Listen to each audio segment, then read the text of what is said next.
ಸರಾಗವಾಗಿ ಸಾಗ್ತಾ ಇದ್ದ ಸಂಸಾರದಲ್ಲಿ ಇದ್ದಕ್ಕಿದ್ದಂತೆ ಕಿರಿಕಿರಿ, ವಿನಾಕಾರಣ ಗಂಡ ಹೆಂಡತಿ ನಡುವೆ ಜಗಳ, ಸಮಾಧಾನ ಸಂತೋಷಗಳಿಂದ ಆಟ ಆಡ್ತಿದ್ದ ಮಗು ದುತ್ತಂತ ಪದೇ ಪದೇ ಹುಷಾರು ತಪ್ತಾ ಇದೆ. ಏನು ಒತ್ತಡ ಇದ್ದರೂ ಎಲ್ಲವನ್ನೂ ಖುಷಿಯ ಕೈಗಳೊಂದಿಗೆ ಮುಟ್ಟಿ ಕೆಲಸ ಮಾಡ್ತಾ ಇದ್ದ ಮನಸ್ಸಿಗೆ ಈಚೀಚೆಗೆ ಆಫೀಸ್ ಅಂದರೆ ಕಷ್ಟ ಆಗ್ತಿದೆ. ಲಾಭದ ಹಳಿಯಲ್ಲಿದ್ದ ಬಿಸ್ನೆಸ್ಗೆ ದಿಢೀರ್ ಟ್ರಬಲ್ ಆಗಿ ಹಣದ ಹರಿವು ನಿಂತು ಒತ್ತಡ ಸೃಷ್ಟಿಯಾಗ್ತಿದೆ. ಇದೆಲ್ಲ ಕೆಟ್ಟ ದೃಷ್ಟಿ ಅಲ್ಲದೆ ಮತ್ತಿನ್ನೇನಲ್ವ.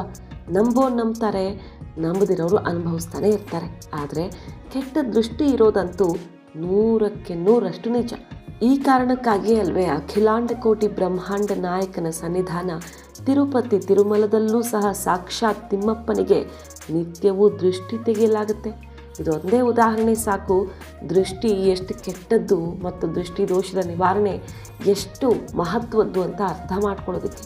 ಹೀಗಾಗಿ ನರದೃಷ್ಟಿ ಅಥವಾ ಕಣ್ಣು ದೃಷ್ಟಿಯಾದರೆ ಜೀವನದಲ್ಲಿ ಯಾವೆಲ್ಲ ಬದಲಾವಣೆಗಳಾಗ್ತವೆ, ನರದೃಷ್ಟಿಯ ಲಕ್ಷಣಗಳು ಯಾವ್ಯಾವುದು, ಈ ದೃಷ್ಟಿಯಿಂದ ಪಾರಾಗೋದು ಹೇಗೆ, ಅಲ್ಲದೆ ವಿಶೇಷವಾಗಿ ಯಾವೆಲ್ಲ ರಾಶಿಯವರು ದೃಷ್ಟಿ ದೋಷದ ಬಗ್ಗೆ ಹೆಚ್ಚು ಕಾಳಜಿ ವಹಿಸಬೇಕು, ಇದೆಲ್ಲವನ್ನು ನೋಡೋಣ ಇವತ್ತಿನ ಈ ವಿಡಿಯೋದಲ್ಲಿ. ಅದಕ್ಕೂ ಮುನ್ನ ನೀವೇನು ನಮ್ಮ ಚಾನಲ್ನ ಸಬ್ಸ್ಕ್ರೈಬ್ ಆಗಿಲ್ಲ ಅಂದರೆ ತಪ್ಪದೇ ಸಬ್ಸ್ಕ್ರೈಬ್ ಆಗಿ ಮುಂದಿನ ಎಲ್ಲ ವಿಡಿಯೋ ಅಪ್ಡೇಟ್ಗಳಿಗಾಗಿ ಪಕ್ಕದಲ್ಲೇ ಇರೋ ಬೆಲ್ ಬಟನ್ ಕೂಡ ಒತ್ತಿ. ಮನುಷ್ಯನ ದೃಷ್ಟಿಯನ್ನು ಕೆಟ್ಟ ದೃಷ್ಟಿ, ನರದೃಷ್ಟಿ ಅಂತ ಕರೆಯಲಾಗುತ್ತೆ. ಮನುಷ್ಯನ ದೃಷ್ಟಿಗೆ ಅಥವಾ ನರದೃಷ್ಟಿಗೆ ಬೆಂಕಿ ಇಲ್ಲದೆಯೂ ಮನೆಯನ್ನು ಸುಡೋ ಶಕ್ತಿ ಇದೆ. ನರದೃಷ್ಟಿಯಷ್ಟು ಕೆಟ್ಟದ್ದು ಯಾವುದೂ ಇಲ್ಲ. ಈ ಕಾರಣಕ್ಕೆ ಮಾರಿ ಕಣ್ಣಾದರೂ ಓಕೆ, ಮಂದಿ ಕಣ್ಣು ಸಹವಾಸ ಅಲ್ಲ ಅನ್ನೋ ಜನಪದ ಮಾತು ಹುಟ್ಕೊಂಡಿರೋದು. ನರದೃಷ್ಟಿಯಿಂದ ಮನುಷ್ಯ ಆರ್ಥಿಕ ಸಮಸ್ಯೆಗಳಿಂದ ಹಿಡಿದು ಆರೋಗ್ಯದ ಸಮಸ್ಯೆಗಳವರೆಗೂ ನಾನಾ ಸಮಸ್ಯೆಗಳನ್ನು ಎದುರಿಸಬೇಕಾಗತ್ತೆ. ಕೆಟ್ಟ ದೃಷ್ಟಿ ಬಿದ್ದಾಗ ಅವನು ಎಂಥ ಸಿರಿವಂತನಾಗಿದ್ದರೂ ಕ್ಷಣ ಮಾತ್ರದಲ್ಲಿ ಭಿಕ್ಷುಕನಾಗ್ಬಿಡಬಹುದು. ಹಾಗಾಗಿ ಜನ ದೃಷ್ಟಿಗೆ ಭಯ ಪಡ್ತಾರೆ. ದೃಷ್ಟಿ ಬಿದ್ದ ತೀವ್ರತೆ ಹೆಚ್ಚುತ್ತಾನೆ ಹೋದರೆ ಎಷ್ಟೇ ಏಳಿಗೆ ಕಂಡರೂ ಸಹ ಎಲ್ಲ ಮಣ್ಣು ಪಾಲಾಗುತ್ತೆ. ಈ ಕೆಟ್ಟ ದೃಷ್ಟಿಯನ್ನು ಬೇರೆ ಇನ್ಯಾವುದೋ ಲೋಕದವರು ಬಂದು ನಮ್ಮ ಮೇಲೆ ಹಾಕಬೇಕು ಅಂತೇನೂ ಇಲ್ಲ. ನಮ್ಮ ನಡುವೆ ಇದ್ದು ನಯವಾಗಿ ಮಾತನಾಡ್ತಾ ಬೆನ್ನ ಹಿಂದೆ ಕತ್ತಿ ಮಸಿತಾ ನಮ್ಮ ಏಳಿಗೆ ಸಹಿಸದ ಕೆಟ್ಟ ಸ್ನೇಹಿತರು, ಸಂಬಂಧಿಕರು, ಅಕ್ಕಪಕ್ಕದ ಮನೆಯವರು, ಹಿತಶತ್ರುಗಳೇ ಸಾಕು ನಮ್ಮನ್ನು ಮುಗಿಸೋದಕ್ಕೆ. ಇಂತಹ ನರದೃಷ್ಟಿ ಬಿದ್ದಾಗ ನಾವದನ್ನು ಹೇಗೆ ಕಂಡುಹಿಡಿಬೇಕು ಅನ್ನೋದನ್ನು ನೋಡಿಬಿಡೋಣ. ನರದೃಷ್ಟಿ ಅಥವಾ ಕಣ್ಣು ದೃಷ್ಟಿ ನಿಮ್ಮ ಮೇಲೆ ಬಿದ್ದಾಗ ಇದ್ದಕ್ಕಿದ್ದಂತೆ ನಿಮ್ಮೆಲ್ಲ ಕೆಲಸಗಳು ಅರ್ಧಕ್ಕೆ ನಿಂತು ಹೋಗೋದಕ್ಕೆ ಶುರುವಾಗ್ತವೆ. ಬೇಡದೇ ಇರೋ ಕಾರಣಕ್ಕಾಗಿ ಮನೆಯಲ್ಲಿ ಪ್ರತಿನಿತ್ಯ ಜಗಳ ನಡೆಯುತ್ತೆ.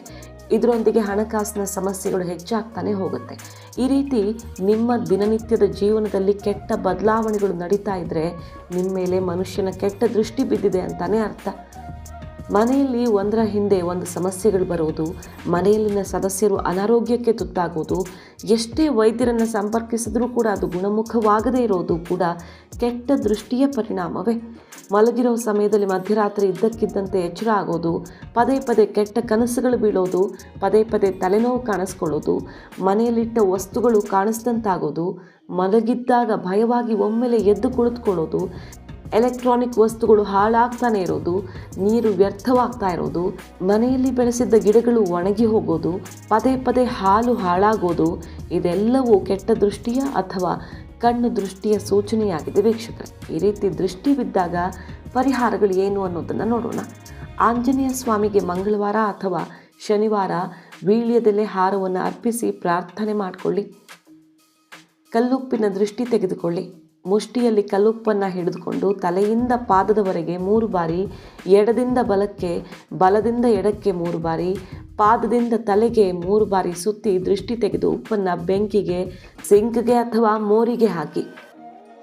ಇಡೀ ಮನೆಗೆ ದೃಷ್ಟಿ ತೆಗೆಯೋದಕ್ಕೆ ಒಂದು ನೀರು ತುಂಬಿದ ಚೊಂಬಿನಲ್ಲಿ ತುಳಸಿ ದಳಗಳನ್ನು ಹಾಕಿ ವೀಳ್ಯದೆಲೆ ಸಹಾಯದಿಂದ ಆ ನೀರನ್ನು ಮನೆಯ ಮೂಲೆ ಮೂಲೆಯಲ್ಲೂ ಚೆಲ್ಲಿ ಅಥವಾ ಚಿಮುಕಿಸಿ. ಕೆಂಡಕ್ಕೆ ಇಂಗನ್ನು ಹಾಕಿ ಧೂಪದಿಂದ ಇಡೀ ಮನೆಯ ಮೂಲೆ ಮೂಲೆಯಲ್ಲೂ ಅದರ ಹೊಗೆಯನ್ನು ಹಿಡಿರಿ. ಅಮಾವಾಸ್ಯ ದಿನ ಕುಂಬಳಕಾಯಿ ಅಥವಾ ನಿಂಬೆಹಣ್ಣು ಮತ್ತು ಮೆಣಸಿನಕಾಯಿಯನ್ನು ಕಟ್ಟಿ ಇವುಗಳು ಒಣಗಿದ ನಂತರ ಬದಲಾಯಿಸ್ತಾ ಇರೋದನ್ನು ಮರಿಬೇಡಿ. ವೀಳ್ಯದೆಲೆಯಲ್ಲಿ ಒಂದು ನಾಣ್ಯವನ್ನಿಟ್ಟು ಅದನ್ನು ಪೂಜಿಸಿ ನಿಮ್ಮ ಪರ್ಸ್ನಲ್ಲಿ ಇಟ್ಟುಕೊಳ್ಳೋದು ಕೂಡ ಉತ್ತಮ ಪರಿಹಾರವಾಗಬಲ್ಲದು. ಜ್ಯೋತಿಷ್ಯದಲ್ಲಿ ದುಷ್ಟ ಕಣ್ಣಿನ ಬಗ್ಗೆ ಉಲ್ಲೇಖಿಸಲಾಗಿದೆ. ಶಾಸ್ತ್ರಗಳಲ್ಲಿ ಹೇಳುವಂತೆ ಒಬ್ಬ ವ್ಯಕ್ತಿ ದುಷ್ಟ ಕಣ್ಣಿಂದ ಪ್ರಭಾವಿತನಾದಾಗ ಅದರ ಹಲವು ಲಕ್ಷಣಗಳು ಕಾಣಿಸ್ಕೊಳ್ಳೋದಕ್ಕೆ ಶುರುವಾಗುತ್ತೆ. ಉದಾಹರಣೆಗೆ ವ್ಯಕ್ತಿಯು ಪದೇ ಪದೇ ಅನಾರೋಗ್ಯಕ್ಕೆ ಒಳಗಾಗೋದಕ್ಕೆ ಶುರುವಾಗ್ತಾನೆ ಅಥವಾ ಹೆಚ್ಚು ಮಾನಸಿಕ ಒತ್ತಡವನ್ನು ಅನುಭವಿಸೋದಕ್ಕೆ ಶುರುವಾಗುತ್ತೆ.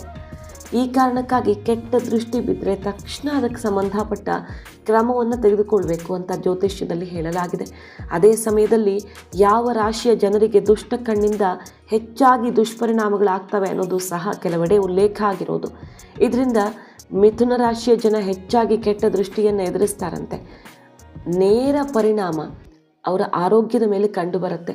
ಮಿಥುನ ರಾಶಿಯಲ್ಲಿ ಜನಿಸಿದ ಜನ ದೃಷ್ಟಿದೋಷದಿಂದಾಗಿ ಹೆಚ್ಚು ದೈಹಿಕ ಕಾಯಿಲೆಗಳಿಂದ ಬಳಲ್ತಾರೆ. ಇವರ ಕೈಯಲ್ಲಿ ಕಪ್ಪು ದಾರ ಧರಿಸಿದರೆ ಒಳ್ಳೆಯದು. ಕನ್ಯಾ ರಾಶಿ ಜನ ಕೂಡ ದುಷ್ಟ ಕಣ್ಣಿನಿಂದ ಸುಲಭವಾಗಿ ಪ್ರಭಾವಿತರಾಗ್ತಾರೆ. ದುಷ್ಟ ಕಣ್ಣಿಂದ ಈ ರಾಶಿಯವರ ಆರೋಗ್ಯ ಹದಗೆಡುವುದಲ್ಲದೆ ಅವರ ಕೆಲಸದ ಮೇಲೆ ಪರಿಣಾಮ ಬೀರುತ್ತೆ. ಕೆಲಸಗಳು ಹಾಳಾಗೋದಕ್ಕೆ ಶುರುವಾಗುತ್ತೆ. ಯಾವುದೇ ಕೆಲಸದಲ್ಲಿ ಯಶಸ್ಸು ಸಿಗೋದಿಲ್ಲ. ಇವರು ಕಾಲಿಗೆ ಕಪ್ಪು ದಾರ ಕಟ್ಕೊಳ್ಳೋದು ಒಳ್ಳೆಯದು. ತುಲಾ ರಾಶಿಯಲ್ಲಿ ಜನಿಸಿದ ಜನ ಕೂಡ ಬೇಗನೆ ದುಷ್ಟ ಕಣ್ಣಿಂದ ಪ್ರಭಾವಿತರಾಗ್ತಾರೆ. ಈ ಜನರ ಕೆಲಸ ಕಾರ್ಯಗಳಲ್ಲೆಲ್ಲ ಅಡ್ಡಿಯಾಗತ್ತೆ. ಅಷ್ಟೇ ಅಲ್ಲದೆ ದುಷ್ಟ ಕಣ್ಣಿಂದಾಗಿ ಈ ರಾಶಿಯವರ ಸ್ವಭಾವ ಕೂಡ ಬದಲಾಗೋದಕ್ಕೆ ಶುರುವಾಗುತ್ತೆ. ಸುಖ ಸುಮ್ಮನೆ ಕಿರಿಕಿರಿಗೆ ಒಳಗಾಗಿ ಬೇರೆಯವ್ರಿಗೂ ಕಿರಿಕಿರಿ ಶುರುವಾಗುತ್ತೆ. ಬಹುಬೇಗ ಬೇರೆಯವರನ್ನು ಸೆಳೆಯಬಲ್ಲ ಆಕರ್ಷಕ ವ್ಯಕ್ತಿತ್ವ ಹೊಂದಿರೋ ವೃಶ್ಚಿಕ ರಾಶಿಯವರ ಮೇಲೆ ಆಗಾಗ್ಗೆ ಕೆಟ್ಟ ದೃಷ್ಟಿ ಬೀಳ್ತಾನೆ ಇರುತ್ತೆ. ಸಿಂಹರಾಶಿಯವರು ಸಹ ಬಹುಬೇಗ ಕೆಟ್ಟ ದೃಷ್ಟಿಗೆ ಬಲಿಯಾಗ್ತಾರೆ.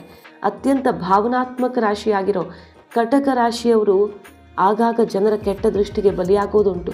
ಅಂತಹ ಸಂದರ್ಭಗಳಲ್ಲಿ ಮನೆಯ ಮುಖ್ಯ ದ್ವಾರದ ಬಳಿ ಉಪ್ಪು ಹಾಕೋದು ಅಥವಾ ಸ್ಫಟಿಕವನ್ನು ಇರಿಸ್ಕೊಳ್ಳೋದು ನರದೃಷ್ಟಿಯಿಂದ ಬಚಾವಾಗೋಕ್ಕೆ ಒಂದು ಒಳ್ಳೆ ದಾರಿ. ಉತ್ತಮ ಕೌಶಲ್ಯಗಳನ್ನು ಹೊಂದಬಲ್ಲ ಶಕ್ತಿ ಇರೋ ಮಿಥುನ ರಾಶಿಯವರು ಸಹಜವಾಗಿಯೇ ಇತರರಿಂದ ಅಸೂಯೆಯ ಕಣ್ಣುಗಳಿಗೆ ಬೀಳಬಹುದು. ಆಗ ಧ್ಯಾನದ ಮೊರೆ ಹೋಗೋದು ಉತ್ತಮ. ಮನೆಯ ಮೇಲೂ ಕೆಟ್ಟ ದೃಷ್ಟಿ ಬೀಳುವ ಸಾಧ್ಯತೆಗಳಿರ್ತವೆ. ಮನೆಯ ಮೇಲೆ ಕೆಟ್ಟ ದೃಷ್ಟಿ ಬಿದ್ದರೆ ಮನೆಯಲ್ಲಿರೋರಿಗೆ ಹಲವು ಸಮಸ್ಯೆಗಳು ಕಾಡ್ತವೆ. ಅದರಿಂದ ಮನೆಗೆ ಕೆಟ್ಟ ದೃಷ್ಟಿ ತಗಲದಂತೆ ಕಾಪಾಡಬೇಕು. ಅದಕ್ಕಾಗಿ ಮುಖ್ಯ ದ್ವಾರದ ಬಳಿ ಈ ಕೆಲಸಗಳನ್ನು ಮಾಡಬೇಕು. ದೃಷ್ಟಿ ಬಿದ್ದಿರೋದು ಖಚಿತವಾದಾಗ ಅಶೋಕ ಮರದ ಎಲೆಗಳನ್ನು ಉರುಟುರುಟಾಗಿ ಸುತ್ತಿ ಹಾರ ಮಾಡಿ ಮನೆಯ ಬಾಗಿಲಿಗೆ ನೇತು ಹಾಕಿ. ಇದರಿಂದ ಮನೆಯೊಳಗೆ ಪಾಸಿಟಿವ್ ಎನರ್ಜಿ ಬರುತ್ತೆ. ಜೊತೆಗೆ ಕೆಟ್ಟ ದೃಷ್ಟಿಯ ಪ್ರಭಾವ ಸಮಾಪ್ತವಾಗುತ್ತೆ. ಮನೆಗೆ ಬಿದ್ದ ದೃಷ್ಟಿ ತೆಗಿಬೇಕಾದ್ರೆ ಕಪ್ಪು ಕುದುರೆಯ ಲಾಳ ತಂದು ಅದನ್ನು ಸಾಸಿವೆ ಎಣ್ಣೆಯಲ್ಲಿ ಅದ್ದಿ ನಂತರ ಮುಖ್ಯ ದ್ವಾರದ ಬಾಗಿಲಿಗೆ ನೇತು ಹಾಕಿ. ಇದಾದ ಮೇಲೆ ನಿಮ್ಮ ಮನೆಗೆ ಯಾರ ಕೆಟ್ಟ ದೃಷ್ಟಿ ಕೂಡ ತಗಲೋದಿಲ್ಲ. ಮನೆಯ ಮುಖ್ಯ ದ್ವಾರವಿರಲಿ ಅಥವಾ ಗೇಟ್, ಅದಕ್ಕೆ ಹಳದಿ ಅಥವಾ ಕುಂಕುಮ ಬಣ್ಣವನ್ನು ಬಳಿಬೇಕು. ಮನೆಯ ಮುಖ್ಯ ಗೇಟ್ ಮೇಲೆ ಸ್ವಸ್ತಿಕ್, ಓಂ, ಶುಭ ಲಾಭ ಯಾವುದನ್ನಾದರೂ ಬರೀರಿ. ಇದಕ್ಕಾಗಿ ಕೆಂಪು ಬಣ್ಣವನ್ನು ಬಳಸಬಹುದು. ಇದರಿಂದ ದುಷ್ಟರ ಕಣ್ಣು ಮನೆ ಮೇಲೆ ಬೀಳೋದಿಲ್ಲ ಅನ್ನೋ ನಂಬಿಕೆ ಇದೆ. ಮನೆಯ ಮುಖ್ಯ ದ್ವಾರದ ಬಳಿ ತುಳಸಿ ಗಿಡವನ್ನು ಅವಶ್ಯವಾಗಿ ಇಡಿ. ಇದರಿಂದ ಮನೆಯೊಳಗೆ ನಕಾರಾತ್ಮಕ ಶಕ್ತಿ ಪ್ರವೇಶ ಮಾಡೋದಿಲ್ಲ. ಮನೆಯ ಮುಖ್ಯ ದ್ವಾರಕ್ಕೆ ಅಶೋಕ ಅಥವಾ ಮಾವಿನ ಎಲೆಯ ತೋರಣ ಹಾಕಬೇಕು. ಇದು ವಾಸ್ತುದೋಷ ನಿವಾರಿಸುವ ಜೊತೆಗೆ ಆರೋಗ್ಯ ಸಂಬಂಧಿ ಸಮಸ್ಯೆಯನ್ನು ದೂರ ಮಾಡುತ್ತೆ ಅನ್ನೋ ನಂಬಿಕೆ ಇದೆ. ಇದಿಷ್ಟು ಕೆಟ್ಟ ದೃಷ್ಟಿ ಕುರಿತಿರುವಂಥ ಅತ್ಯಂತ ಮಹತ್ವದ ಮಾಹಿತಿ. ನಿಮಗಿದು ಇಷ್ಟ ಆಗಿದ್ದರೆ ಕೂಡಲೇ ನಮ್ಮ ಚಾನಲ್ನ ಸಬ್ಸ್ಕ್ರೈಬ್ ಆಗಿ, ಹಾಗೆ ಮುಂದಿನ ಎಲ್ಲ ವಿಡಿಯೋ ಅಪ್ಡೇಟ್ಗಳಿಗಾಗಿ ಪಕ್ಕದಲ್ಲಿರೋ ಬೆಲ್ ಬಟನ್ ಕೂಡ ಒತ್ತಿ. Thank you.